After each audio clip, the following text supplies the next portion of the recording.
Bobolarimiz aytadi, telefon ne ekanini bilmar edik, o'ynab kulib yurar edik, davru davron surar edik. Yoshlik chog'imizda tog'ni talqon qilar edik. Do'stlar bilan birgalikda shirin suhbat qilar edik. Do'stlarni izzat hurmat qilar edik.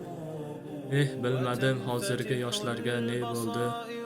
Do'stlar kimligin bilmay qoldi, shirin suhbat qilmay qoldi. Do'stlar jam bo'lganida ham do'stidan yuzin burib telefonga tik boqib qoldi.